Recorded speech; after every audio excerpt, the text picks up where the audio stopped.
Welcome back to Next Chapter. I'm Marty, and this is Jaden, and we have just started reading The Name of Wind. We are not finished with the book yet, but it's a longer one, but we do have some initial thoughts. We had to get him out there. Have to get him out there.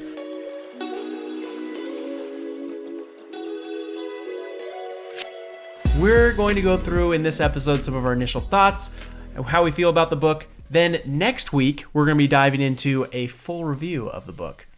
But this is, I feel like, is a good way to give an impression of this is what we think. And also one of the things that I really want to talk through is what our impressions were based on the expectations that we had. I think that's a huge thing for books these days is the expectation you get from the community. Like, you recommended this to me, but I hadn't heard of this book before that. Yep. And you probably heard from a lot of people. I know you were pretty hyped about this book to start. So those expectations, how those were met or not met as we first dove into the book.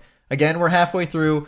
Don't give end of the book spoilers in comments to this video. That'd be pretty lame. Yeah. But hopefully it's fun. Hopefully we get to kind of chat through our first impressions of the Name of the Wind. Let's start there. So where in the book did you... So I got farther than you did. Yes, but I lost. I know, this time. But where did you leave off in this book? I am currently, and there will probably be a lot of spoilers in this book. I should probably preface with that. Spoilers for the first half, I guess. But I am currently when he is heading out to go to the university. So he's dealt with the city, terrible time, living in the slums, dealing with a horrible life. We'll talk about some of that stuff. But he's about to head to the university. That's his current. He had just said his goodbyes to the priest guy. Oh, okay. So he's in the city still and hasn't traveled. He's currently in the city. There, yeah. Well, he's leaving the city. He just said his goodbyes. Yeah. Okay, cool. Okay, well, I think I have a very good idea. Well, he's working with the it's kind of funny. He's working with the guy who's like, "We're leaving in 2 hours. Like, get all your stuff." Yeah, I like that guy. And then I got rear-ended in my car, so that's where I stopped. Oh my gosh! Wow, that's quite a... Literally, that's what I was listening to. The guy was loading up, and then he was like, he said something in another language to him. He's like, "Oh, that really threw him off. You know lots of languages," and then boom. Literally rear-ended in your car. Right at that moment. Wow. I know. Do you even remember any of the book? I don't remember anything after that, I'll tell you that. But that was a moment. Yeah, I'm still... that's where I'm at. It's going to be one of those parts where if you ever read this book again, you're going to get to that part and you're going to be looking behind you. I'm going to get to that part and be like, oh, my neck. What? My goodness. Oh my gosh, dude. Well, I'm glad you're okay. Thanks. Yeah. I'll probably take a trip to the chiropractor or 5, but... He should be in the hospital right now, but he is here with you tonight. We are not making any legal statements at this time. That's right. So you were saying first impressions, our expectations yes, exactly of this book. So what did I expect from this book? I say it like I've read the whole book and I have my own expectations. I still haven't read it all. I've read a lot of it. There are many people in the BookTube universe and on the internet who say that this is one of the best fantasy books written of all time. Wow. Yeah, that is a big, big statement. And so this is something that I've been judging this book with that the whole time. I think the biggest reason is the people say his prose is beautiful. He just writes really well, really poetic. And honestly, I see it. I see that. I would say, yeah. Very, very good.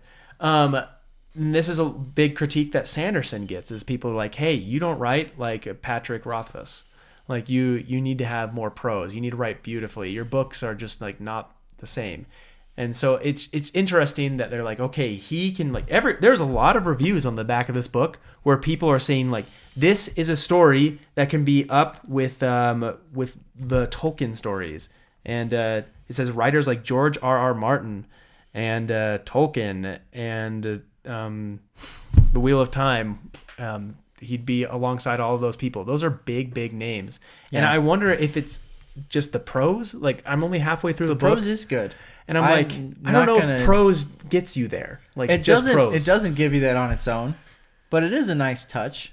It's kind of interesting to have that flowy type of writing, almost more like the writing in itself is like a building block. It's kind of fun. I kind of enjoy that. Yeah. I like the prose. It does paint a really good picture. Each scene, it's cool. It's very poetic. I think constantly that's got to have taken a lot of work to oh yeah. Can you imagine?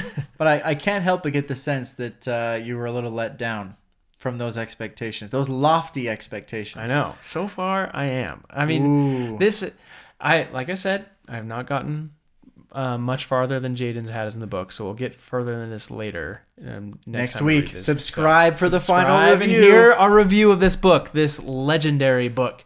But as of right now, this is just a story to me. Okay. This book, I am not really a big fan of books that just follow someone's life and just tell them their life events and everything that's going on. And there's not enough purpose going on. He's telling his own life story. I know. For the whole book. I know. And when he started doing that, immediately when he started talking with Chronicler and just like, oh man, this is going to be the whole book, isn't it? Like how he gets to this point. And I'm like, I started like pulling back right there because I do not like stories like this. There's just not a big enough like problem to solve and bigger overarching goal. Like, do you feel like you would have liked it more if it had started right when he starts talking about his story and like avoided that whole chronicler part? Would that have changed it for you? It may have been better if it had started just like with him not even telling the story, just jumped straight into the story. It was his story. Interesting. Maybe. I do like the elements in the beginning of the book that start like bringing in some like mystery of like, why is this crazy spider thing showing up and like all like these events and what's his history and stuff. And so yes, we're learning about his history and everything, but we're just, to me, it's just that it kind of just feels like a story. Like, interesting. I wonder, this is one of the things that I was thinking as well. As he starts telling a story, one of the things we've talked about Brandon Sanderson is that he tells stories in almost a third person omniscient style, where you get the feelings and thoughts of everyone. And you kind of get this feeling of, you kind of see the story unfold from lots of different ways. Yeah. This is very much because he's telling the story. It's first person omniscient. So, I guess it wouldn't be omniscient, but just first person. Sorry. First person, meaning he has his own thoughts, his own reactions to things. So you see inside of his mind, but nobody else's. You don't get to see anyone else's motivations or anything. You just see kind of what happens through his eyes, basically. And I think that was a good way of explaining that was going to be the case, because he's literally telling his story. Yeah. I really liked the interaction with Chronicler and him. Yeah. Right at the beginning. I just thought it was so cool. Yeah. I even wrote it down because I'm like, how sweet is it that like he has his own code for writing? Like, he's the best writer. He knows, he can memorize immediately. He has a cipher that he writes all of his notes in. I'm like, that's awesome. I still remember going back into high school, and there was a time for like probably 2 months that I wrote all of my like calculus notes just using the first letter of every word. No way. Was that like hard to go back and read it? Like, surprisingly, it actually worked. No way. And I was like blown away that I could still go back and get like the gist of what I was trying to say from the letters. But anyway, it reminded me of that. And it was like, how cool of this guy to be like this pro reporter, journalist style. Anyway, I was like, both of these guys are awesome. Yeah, and so man, my review started so negative, like, but like but that's I reality. Wasn't all like negative on this book, because like there were parts that I really really liked. Like, ask me about the parts that I liked about this book. So like, what did you like? Well, thank you. I did like some of this book. Like, let me tell you about it. So that was one of the things I really liked. I am a big fan of reading books that have smart people in it, because it makes me want to be smart. It's awesome. Like, I love it. Like, this is why I love Ender's Game. Because he's just a genius. Good. The whole time I'm like, man, that guy's smart. I want to be like him. But I loved the chronicler part and how he's like has a different symbol for like 50 different sounds. Like, it's very, very fascinating. You just write like real quick. Like, it made me think just like you. I'm like, how can I do that? He like, can I want to learn transcribe languages he doesn't even understand. Yeah. That I was like, very cool. That's pretty awesome. Then very cool because Kvothe in some parts of the book and Kvothe, is that how you say it? Kvothe, yeah. Kvothe. In other parts of the book. In other parts of the book. And Reshi in other parts of the book. Yeah. He's super smart. I really like that too. So that's another part of the book. He learns the cipher in like an hour. Yep. He's like, I can figure that out. Oh yeah. It teaches you. It's interesting. Okay, so can we dive into his character just a little bit, like specifically, or do you want to go back to the beginning? I just want to say one part about the beginning. Okay. The last thing what did catch my interest again was the spider, like at the beginning. Okay. Because the creature, it was just very fascinating because the way that starts is like very interesting. He brings this in and then it opens up and it's this dead spider. And as soon as I saw it was a spider, I was like, okay, we've seen spiders are a classic fantasy, like creepy thing. Boogeyman. Like this in the is dark. very, very normal. I was very not impressed when I saw that. But then when they explained that, no, this is not just any normal spider. This is a spider that has like razor sharp arms that just crawls all over you and just cuts you up. I'm like, that's freaky and cool. Like that's scary cool. enough to be cool. Scary enough to be like, okay, I'm buying it now. And Okay. like how he's standing on like one side of the fire, he's like, dude, you got to come on this side of the fire because you don't want to be over there. Then you see the spider just like crawl up, and then he's like, oh shoot, like I don't know, dude. I thought that was cool. They have some crazy interactions with those things, but they don't like. It almost builds the legend of like this guy. He's amazing. He goes out and hunts these spiders. Like he's that good. Yeah. Not even scared. And then he starts to tell his story, and you're like, okay, I want to know how this guy became so awesome. Yep, and he starts as like just a normal dude. Pretty interesting. I wonder how that's going to complete. Like obviously, I haven't finished the book. He started as him in the real present time, supposedly. Now he's going to tell his whole story. Do you think we're going to cut back to present at any point? Maybe you've already gotten there. I don't know. Well, we have like with the interludes, like here and there. Yeah, right? there are interludes, but they're just in that room chatting. I mean, Yeah. like, are we going to actually see a continuation of the real-time dude. story? I cannot decide. So one thing I do know, I think it's book 3 is called The Doors of Stone. And I think, I can't remember if you got into the part where they talk about that. You have. They mention it briefly. It's at the tavern when he's listening to the story about the guy and his legend and stuff, and they fought their way all the way to the Doors of Stone and stuff. I'm like, Yeah, I can promise you I didn't catch that when I got there. No, it's because you didn't know the title of the third book, which Yeah. this is a side note with it, but this is one of the reasons why I didn't want to read this series in the first place. Really? Because he has written the first 2 books, okay? I don't know how many years it's been. Since 2007 this came out. Yeah, so he's written the first book, second book, third book, he is still not written. It has been years and years. He keeps telling everyone that he's going to write this book and has not written it. That's what happens when you go with complex prose. It just takes you longer It to takes write you a longer. book. It's intimidating. But I'm just like, man, do I really want to start a series that has not been finished? That's a dangerous game. We went there with Paolini, and we lived that in our childhood, waiting and waiting and waiting for a book to come out, and it's not fun. It is not fun. It's horrible. Like you're just waiting for you can't have something unfinished. That's why I won't watch the show Heroes. I don't know if you ever like watched the show Heroes growing up, but I'm like I didn't want to watch it because it ends. Like they cut it off. It gets canceled. Like I can't watch shows that get canceled halfway through. Hate that. Yeah. That's usually why you're like, okay, did it get renewed? Okay, maybe I can start the first season. Because those first seasons that don't get renewed, it's so disappointing. Awful. There's another really good show like that did that too, as Revolution, like where like they lose power across the entire planet. I remember that one. It was a great show, and I was so sad because after like season 2, they just canceled it. This was like all during the writer's strike of like I don't even know what year, but crazy times. But dude, it's just awful to have a story that is not completed, and I'm so worried this is going to happen with this series. Is that it will never get completed. Does it surprise you that all these just keep remaking stuff? Like we've remade Avatar 3 times now. We're remaking all these, and it's like, why don't you continue a story that everybody liked? Yeah, I know.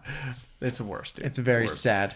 But to bring it back to what I originally was going on with this is, you were asking, do you think that they'll cut back to their story in the tavern or present day?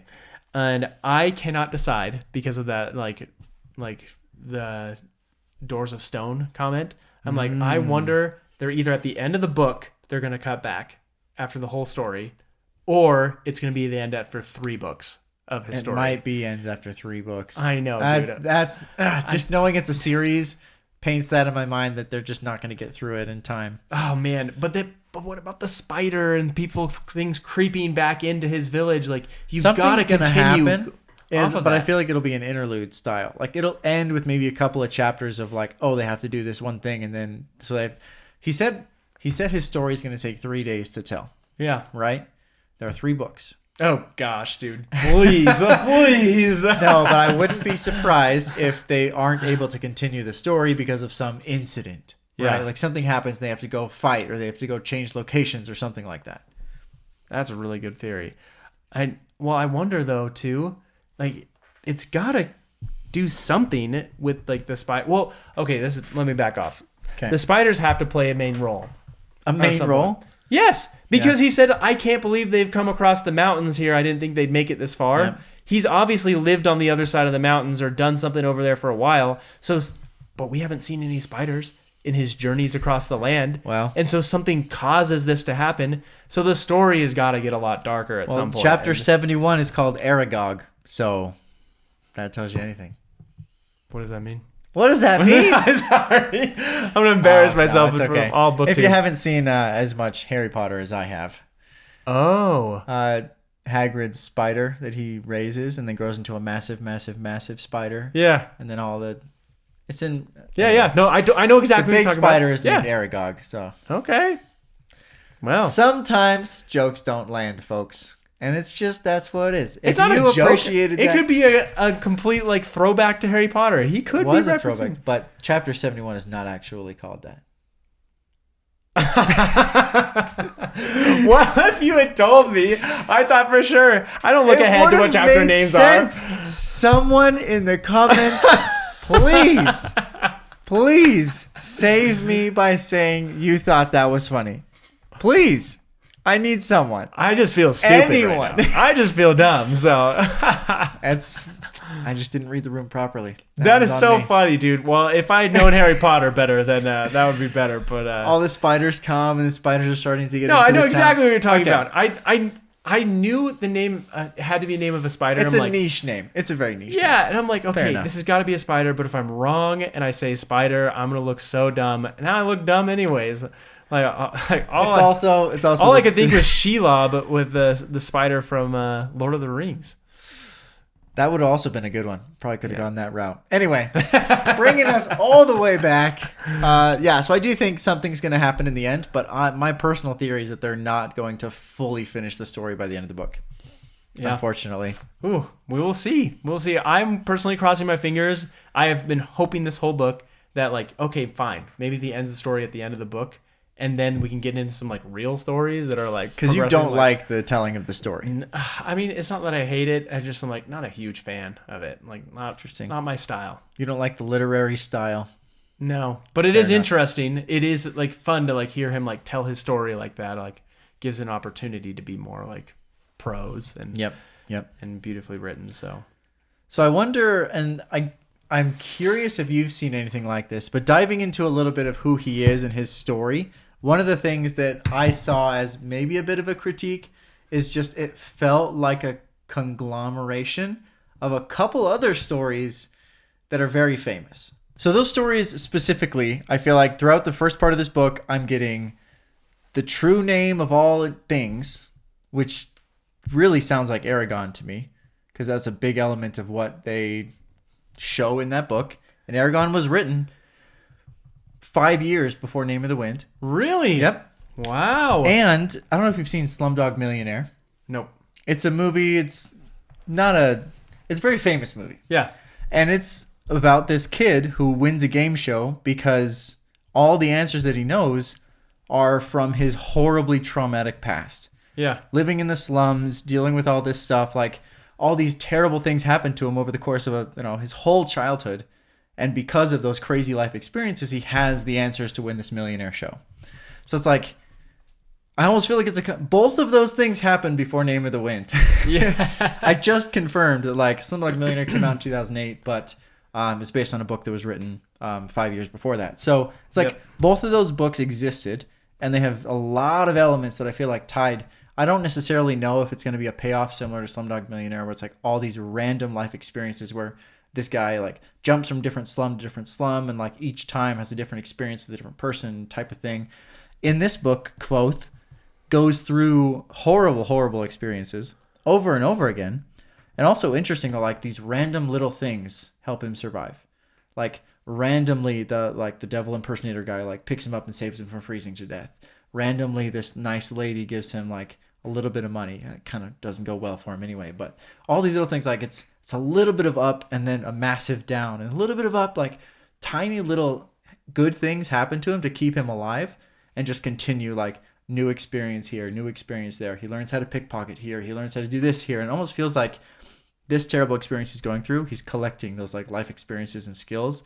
I don't know where he's going to use this or how it's going to benefit him, but I'm pretty confident that there's going to come a time where it's going to be like, oh, because I learned this in the slums of the city, and then because I learned this as a traveling lute player with this troupe, like all these like random life experiences are going to turn into like all these character traits that make him some sort of legend. So Yep. I feel like we're leaning toward a couple of books that do predate this book, and it feels a little bit off to me for that reason. Yeah. There's a chance that it's completely unrelated. There's always that chance. I'm not saying that this was in any way plagiarized or anything like that. Yeah, of course. I'm going along the lines of it just feels very similar to And the books to all I've the read. people who get upset whenever someone recognizes that there are relations to other books and inspirations, that there's no problem with that. Like, There is not. all of the best stories are retellings of another story. I in agree. some way. And I think that's okay. I think that The Name of a Wind is unique enough that it's okay. Like with it, it's got its own story. It does pull from some of those things. I think I do you're right. want. I haven't finished it, and I want it to go in a different direction. If it feels like it's going in the same, like the thing that I'm okay with is the same setup, like Yeah. the same types of things borrowed from different areas, or even inspired by different areas. That's great. All art is inspired by other art. Yeah. But if the same setup goes to the same payoff, that's where I'm like, okay, well, the payoff was predictable because of another story that I've read. Yeah. That's what I'm like, that would be a little disappointing to me. Yeah. I have no problem with the setup as long as he changes the payoff. That's my... Oh, interesting. my feeling. I'm excited to see where it goes and see where you think it, what you think about it. Some of the things you've already said too, I'm like, ooh, like you might not be happy with some of the things coming up. No, but it's been fine. One of the other things I wanted to ask you about with this book is the audiobook reader. We are audiobook readers and listeners. What do you think What about... if we were audiobook readers? Oh my goodness.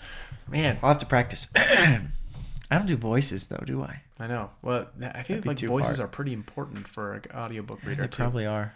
Yeah, I love Unless you can read a book that's entirely one character. Okay. As audiobook listeners, you're asking me what I think about the... it. Yeah. How do you the think you reader? did? Are you a fan? Yeah, I am. I think I'm getting more used to it. I think every time I change audiobook listeners, my first like chapter, I'm like, I don't know if I like this guy. Yeah. He's not Michael Kramer. But I've gotten into it, and I'm like, you know what? I like the reading. I think he does a good job of inflecting different characters, and I feel like I instantly recognize a character with a different voice. That's really important. There are some readers that I listen to where you're like, oh, was this who is actually reading here? Yep. And that does make a difference. I think it does a good job. Yeah. I would give him a positive review. Yeah. Yeah. What is the pastor like? What? Hush, hush. Yeah, that's He has some things that are very like specific. What? Yeah. Hush, hush. Yeah, I love it. It took me a while to get used to him as well. It took me until like probably more than half of the book to like start being okay with it. Wow. Like, I did not like it at first, but then by the time I've gotten to here, I'm like, okay, actually, I am a fan of his style and like the things that he's doing. And so he grew on me. There are some audiobook readers that never grow on me. There have been some like that in the past. And the book's Elantris, not a fan of the reader, did not like it, made some of the characters just annoying. That is one of the biggest things with an audiobook reader. That is the worst. If they make Whoever it a did the character audiobook reading for the Inheritance series, Yep. the Aragon books, the audiobook reader there absolutely brutalized the dragon's voices. Yep, Saphira. And I will not let it go. Yeah. I won't. It makes the is dragon so annoying. frustrating. Yeah. And when you make it like weird voices, fine. Maybe I'll get over it. Annoying voices Yes. is just nails on a chalkboard every time. You just feel like you have to get through it. And Yeah. Oh, man. you can definitely ruin a book that way from an audiobook perspective. Totally. And another example is that I listened to The Sunlit Man, and it is really important that the audiobook reader knows all the characters and who's like cool and who's not. And they have a part with Hoyd in there, and they make Hoyd's voice like sound a little bit annoying in that. And like, but you need characters who sound annoying. It wasn't that his voice was annoying for it, but they made the character sound like a little bit more like nasally and annoying. I'm like, no, like Hoyd is cool. Like, I'm not sure if you told me this, but I know Yeah. I read it in a comment recently. Uh-huh. That the Sunlit Man reader had not really read any Brandon Sanderson before that. That was his thing. And honestly, I actually really liked the audiobook reader for Sunlit Man. Yeah. It was just the one part with Hoyd that kind of bothered me. A little nuance that he didn't have context for. And it's because he'd never read any of the Cosmere before that. That would make that difference. It would make a difference. And so I'd give him a pass on that. Honestly, I wouldn't mind if you read more of the Cosmere books, which is a big deal for me because those are some of my favorite books. Yeah. So you need to have top tier audiobook readers for things like that. Yeah. So anyways, I think his Name of Wind, good enough audiobook reader. Like he gets a pass. Like, It's growing on me too. I would not have any major complaints for sure. Yep. No, for sure. So another thing I wanted to ask you about is what did you think about the world building in the story? It's a good question. Probably one that I should be prepared for. But I don't feel a ton of world building. The reason for that, and maybe I'm just not far enough into the book, but from an impressions perspective, I feel like I've qualified every statement I've made today. From an impressions perspective, I just feel like a lot of it's been very loose. I don't feel like I understand a lot of the nuances, even with the arcanist who came in, Ben, just to... Abinthy. Yes, Abinthy, to go through and like explain how things worked. And they talked about sympathy, and like they really took some time to kind of explain how sympathy works and how like distance and comparison, like the branch. Do you feel like you understood it after that explanation? Yeah, I understood sympathy, and then they started going into other things like the names and this, and like I feel like they've left a lot of open discussion that hasn't been closed, like hasn't been cleared up. Maybe. Yeah. I'm hoping that happens throughout the rest of the book. I fully expect it to. I hope that it does. I just feel like the world building has started, but it hasn't really gotten to a point where I feel like I understand the world. Yeah. Like we've talked about, the bad spiders got over the mountains. Like what does the world look like? Are we talking about a planet, a group of people? Like, are there different types of things going on? Like, and maybe that's just intentional ignorance of the storytelling. Totally fair. Mm-hmm. As I get further into this, I'll have probably a better reaction to it. But for now, I feel like a lot of it is pretty cloudy to me. So so you have not read The Wheel of Time. I've read a few books about 3 books into The Wheel of Time. The world building feels very similar to me as The Wheel of Time. So Wheel of Time takes a setting where there isn't much like magic or like mystical things. It's kind of like your average village kind of going on. And then you're kind of slowly introduced to like, hey, all these things that you thought were myths before, you just kind of heard rumors about, like they're actually real. And it feels very similar to The Name of Wind in that style, as it starts with like you're kind of just being introduced, like, I thought like sympathy was a myth, it was just magic, but like no, it's like real, and like this is real, and so you're just kind of slowly getting brought in. And that way I thought The Name of Wind was very similar to that style of book, and so I could see people who love The Wheel of Time being a huge fan of The Name of Wind because of that. Interesting. But yeah, I thought the world building was fine. So we didn't get into the Chandrian at all. And that whole scene.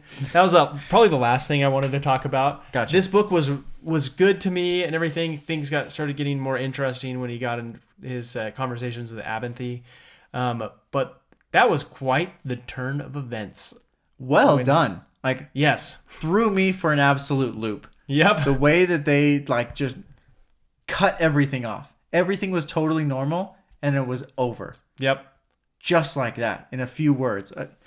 It honestly, I kind of get this is okay. Now I think back on it, like this is part of the beauty of this book and what makes this book so good. Yeah, which is like sounds completely different from what I've been saying the whole time. But the journey that we're all on together. Like I get chills thinking about like that, like the way he phrased that in the book was so good. Just like he talks about his parents, it's like I hope they held each other close in those last moments, and like that is just. And then because when I came back, they were all dead, is basically what he says. But he writes that so beautifully. And like it's just like, because the way he's writing it, it's heartbreaking. You're like, oh my gosh, something is just happened and that we're about to hear about.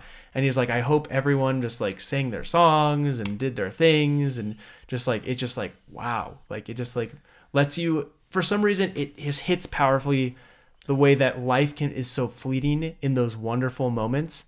And that, like, I hope you used those moments wisely and well, because Yeah. you never know when your last moments are going to come. That's what that scene feels like, which was crazy. And it almost feels like you're discovering what happened right there with him. Yeah. Like, it's not a one sentence to say, like, the camp was completely destroyed. You're Yep. like, that would be easy and a little bit lazy. Yep. But instead he goes through, he's like, I checked this tent. I saw there was blood in my hands. I saw this person. I tried to save them, but they were already dead. Like, Yep. all these little things are like, chance, no, maybe not. Let's look over here. Let's see what happened. I don't want to go over there. I don't know what's going on. He's looking through this like group of people, and you don't know that like the people that killed him all are right there. Yeah. You don't even learn that until he discovers it, and you're feeling that with him. I just think it's awesome how he writes that discovery in, because you're feeling it the whole way. Oh, for sure. For sure. So I thought that was one of the more powerful moments up to this point. I would For me. agree with that. It was intense. It was very intense for me. Yeah. I'm like, oh my gosh. So yeah, I think those are my last thoughts. Do you have any last thoughts on the book so far? I think I've kind of given a little hints to my, like, as far as this is an impressions video, I get that. But I also have put a couple of feelers out there for what I think might happen, what I hope happens, what I hope doesn't happen. We'll see. But final thoughts are stay tuned, because next week is our final review, which means we're going to finish the book. So don't forget to stay tuned, and we will see you in the next one.